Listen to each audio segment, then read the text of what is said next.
हर हर महादेव ओम काली।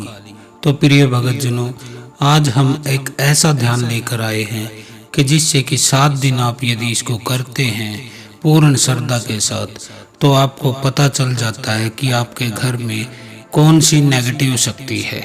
वह कोई भूत है, प्रेत है, जिन है, कोई चुड़ैल है, कोई डायन है, कोई बेताल है, कोई पिशाच है, कोई ब्रह्म है, कोई थान है, कोई पीर है, कोई भी बुरी शक्ति है।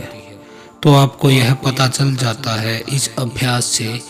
तो इस अभ्यास में आपको किस किस चीज़ की ज़रूरत पड़ेगी। आपको एक मोबाइल फ़ोन और एक हेडफोन की ज़रूरत पड़ेगी। आपको ये हेडफोन लगाकर ध्यान करना है। आप रात को सोते समय इस ध्यान को करिए, तो आपको 7 दिन के अंदर यह पता चल जाएगा कि आपके घर में कौन सी बुरी शक्ति विराजमान है। तो मित्रों, यह कुल देवता का ध्यान है। इसमें हम अपने कुल देवता से प्रार्थना करेंगे कि वह हमें ध्यान के दौरान या फिर सौपन के दौरान यह सूचना दे, यह पता दे, यह सुजेशन दे कि हमारे घर में कौन सी बुरी शक्ति बैठी है, जो कि हमारे जीवन में अनेक तरह की परेशानियां पैदा कर रही है। चाहे वो बीमारी हो, चाहे वह धन की कमी हो, चाहे किसी व्यक्ति के स्वास्थ्य से खिलवाड़ हो, घरेलू कलेश हो, किसी भी तरह की समस्या हो, तो उस नेगेटिव शक्ति की वजह से तो हम यह पता कर लेते हैं कि वह नेगेटिव शक्ति है कौन। तो आज के ध्यान में मैं अपने कुल देवता वीर गोगा जी चौहान का ध्यान करूंगा। आप अपने कुल देवता का ध्यान कीजिए, जो भी आपके कुल देवता हैं। यदि आपको अपने कुल देवता का नहीं पता है तो आप हमें कमेंट करके भी पूछ सकते हैं, और जिन्हें अभी यह पूछने का समय नहीं है, वह पहले ध्यान करना चाहते हैं, तो वह कुल देवता के नाम से ही उन्हें संबोधित कर सकते हैं। अपने मन में कुल देवता के नाम से ध्यान कर सकते हैं। तो सबसे पहले आपको करना क्या है, आपको एक हेडफोन लगा लेना है। उसके बाद आपको सीधे लेट जाना है अपने पलंग पर, चारपाई पर, बेड पर, जो भी आप सोते हो, जहाँ पर भी आप ज़मीन पर सोते हो तो ज़मीन पर सीधे लेट जाइए। बिल्कुल सीधा आपको लेट जाना है। आपके दोनों पैर बिल्कुल सीधे लंबे हो जाने चाहिए। दोनों पैरों के बीच में थोड़ा सा अंतर रखिए। आपके जो हाथ हैं वह पेट के साथ बिल्कुल लंबे आप कर लीजिए। हथेलियां ऊपर की तरफ उठी हुई होनी चाहिए। तो अब आप अपनी आंखें बंद कर लीजिए, और जो भी मैं कहता रहूं उसका आपको निर्देशों का पालन करना है। मेरी किसी भी बात का बौद्धिक विश्लेषण न करें, कोई तर्क नहीं करें, कोई विचार नहीं करें, सिर्फ आदेश का पालन। तो सबसे पहले हम अपने जो है कुल देव को इस ध्यान के द्वारा मनाते हैं। जैसे कि मैं अपने कुल देव बाबा जाहर वीर को मनाता हूँ, तो सबसे पहले हमें उनके गुरु गोरखनाथ का ध्यान करना होगा। तो आप आंखें बंद करके मेरी आवाज़ को सुनते रहें, जैसा कहूँ करते रहें। तो सबसे पहले हम गुरु गोरखनाथ का ध्यान धरते हैं। हे गुरु गोरखनाथ, मैं अपने घर में नकारात्मक ऊर्जा का पता करने के लिए जाहर वीर का ध्यान कर रहा हूँ। कृपा मुझे आशीर्वाद दें और मेरी इस साधना को सफल बनाएं। जय गुरु गोरखनाथ, जय बाबा ओगड़नाथ, जय नौनाथ 84 सिद्ध। तो इस तरह से आप गुरु गोरखनाथ का ध्यान करने के बाद अब आपको अभ्यास शुरू कर देना है।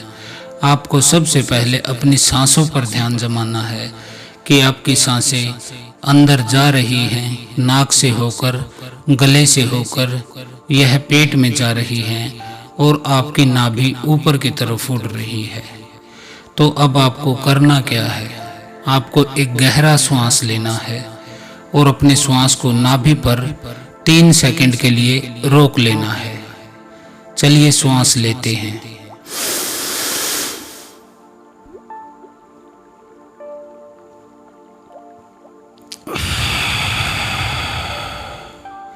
श्वास अंदर गई, आपकी नाभि ऊपर उठी। श्वास बाहर आई, आपकी नाभि अंदर की तरफ गिर जाती है, सिकुड़ जाती है। अब हम अपनी श्वासों पर ध्यान देते हैं। श्वास नाक से होती हुई अंदर महसूस कीजिए कि श्वास पहले नाक के छिद्र से टकराती है, फिर वह अंदर की तरफ आती है, गले से होती हुई, हृदय से होती हुई वह नाभि तक आती है। नाभि पर आने के बाद कुछ देर श्वास को रोकिए। अब श्वास को धीरे धीरे वापस छोड़ दीजिए। तो श्वास अब बाहर जा रही है, गले से होते हुए, नाक से होते हुए पूरी श्वास को बाहर छोड़ दीजिए। अब मैं शरीर के जिस अंग का नाम लूँगा, आपको उस अंग को महसूस करना है, अपनी चेतना को वहाँ घुमाना है, अपने ध्यान को वहाँ ले जाना है। तो सबसे पहले हम पैर के अंगूठे का ध्यान करते हैं। दाएं पैर का अंगूठा, पहली उंगली, दूसरी उंगली, तीसरी उंगली, चौथी उंगली, पैर की एड़ी, पिंडली, घुटना, जांघ। अब बाएं पैर पर आ जाइए। बाएं पैर का अंगूठा, पहली उंगली, दूसरी उंगली, तीसरी उंगली, चौथी उंगली, पैर की एड़ी, टकना, पिंडली, घुटना, जांघ, बायां नितंब, दायां नितंब, पेट, नाभि, सीना, दाईं छाती, बाईं छाती। अब दाएं हाथ पर आ जाइए। दाएं हाथ का अंगूठा, पहली उंगली, दूसरी उंगली, तीसरी उंगली, चौथी उंगली, हथेली, हथेली से ऊपर का भाग,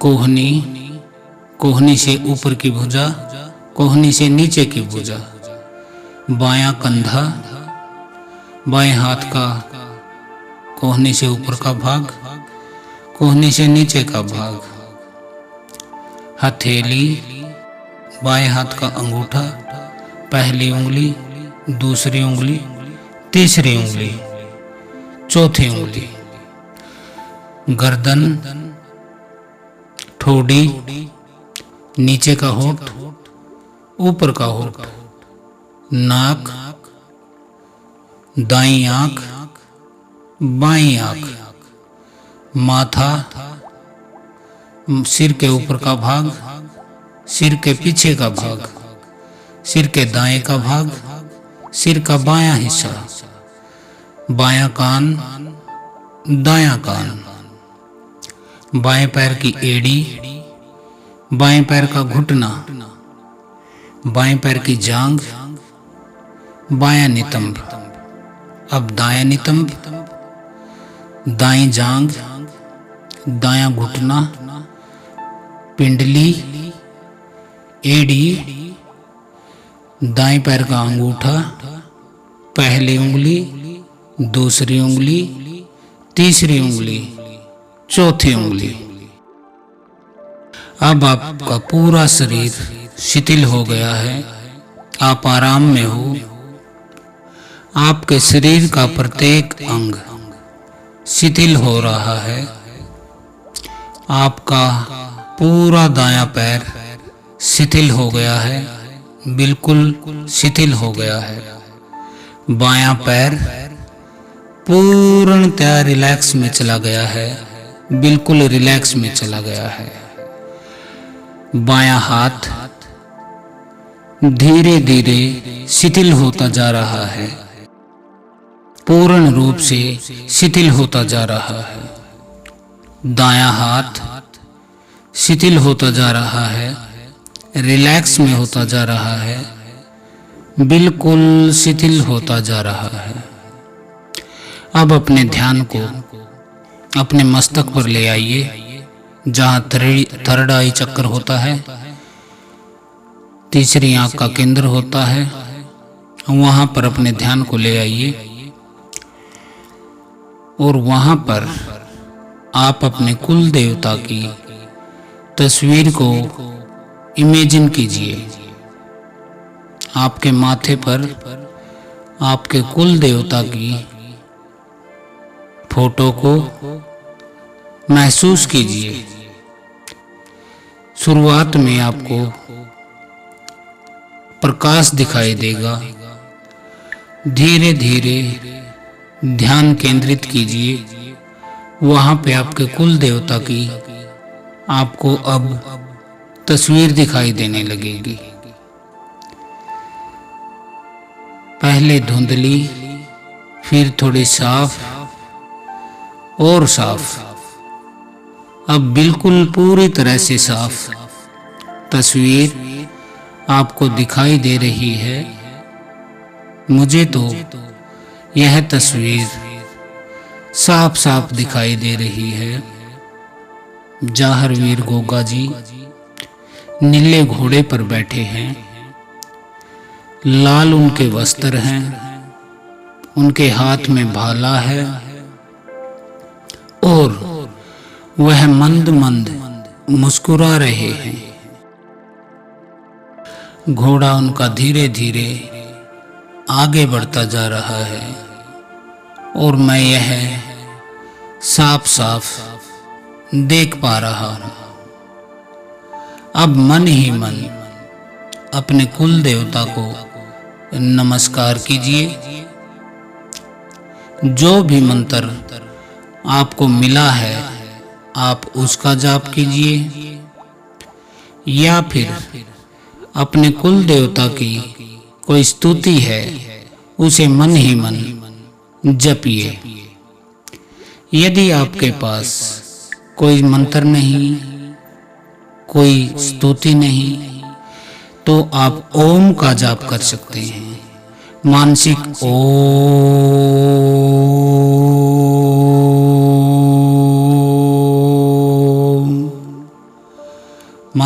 ओम का जाप कीजिए। हर श्वास के साथ श्वास अंदर गई ओम,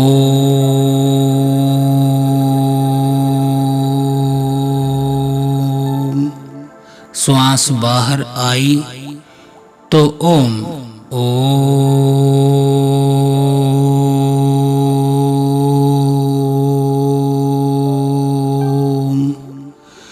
मानसिक ओम का जाप कीजिए, बार बार ओम का जाप कीजिए। अब आपके मस्तिष्क पे प्रकाश काफी गहरा दिखाई दे रहा है, तेज होता जा रहा है। आपके कुल देवता अब आपको साफ साफ दिखाई दे रहे हैं। तो अब आप मन ही मन अपने कुल देवता से प्रार्थना कीजिए कि हे कुल देवता, हमारे घर पर जो भी संकट है, वह चाहे मेरे शरीर पर है, मेरे किसी परिजन के शरीर पर है, या फिर हमारे घर पे या परिवार पर जो भी संकट है, जो भी बुरी शक्ति है, चाहे वह कोई नेगेटिव शक्ति है, कोई शैतानी शक्ति है, कोई भेजी गई या किए कराए की कोई भी गंदी शक्ति है, मैं उसके बारे में जानना चाहता हूँ। कृपा करके मुझे उसका कोई संकेत दीजिए, उसका कोई संकेत, कोई भी संकेत आप मुझे दीजिए। मेरे मन में उसकी कोई तस्वीर बनाइए या फिर मेरे अंतर मन से कोई आवाज आप निकालिए, जिससे कि मैं ये समझ सकूं कि यह शक्ति कौन है। आप चाहो तो स्वप्न के माध्यम से भी मुझे बता सकते हैं कि यह शक्ति कौन है, तो आपको जैसा उचित लगे उस तरह से मुझे कोई संकेत दीजिए। मैं आपकी 7 दिन तक यह साधना करूंगा। साधना करते समय मैं आपका ध्यान करूंगा, आपके मंत्र का जाप करूंगा। कृपा आप मुझे यह संकेत जल्द से जल्द दे दीजिए। अब आपको फिर से 11 बार ओम का जाप करना है। चलिए शुरू करते हैं।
अब आप धीरे धीरे अपने पैर की उंगलियों को हिलाने का प्रयास कीजिए और अपने हाथों की उंगलियों को धीरे धीरे हिलाइए। अब अपने दोनों हाथ अपनी आंखों पर रख लीजिए और धीरे धीरे अपनी आंखें खोल लीजिए।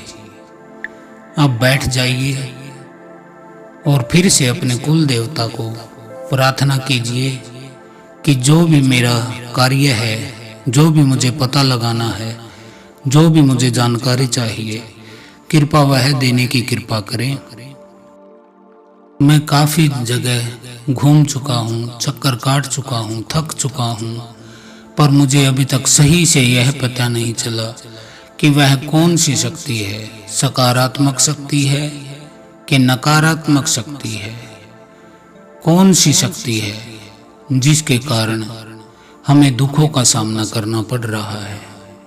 तो ऐसा कहकर आप अपने कुल देवता को हाथ जोड़ लीजिए और अपने दैनिक कार्यों में लग जाइए। यह अभ्यास आपको 7 दिन तक करना है। सोने से 5 मिनट पहले आपको शुरुआत कर देनी है।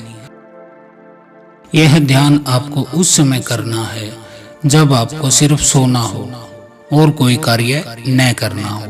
तो आज के लिए इतना ही। हर हर महादेव। ओम काली।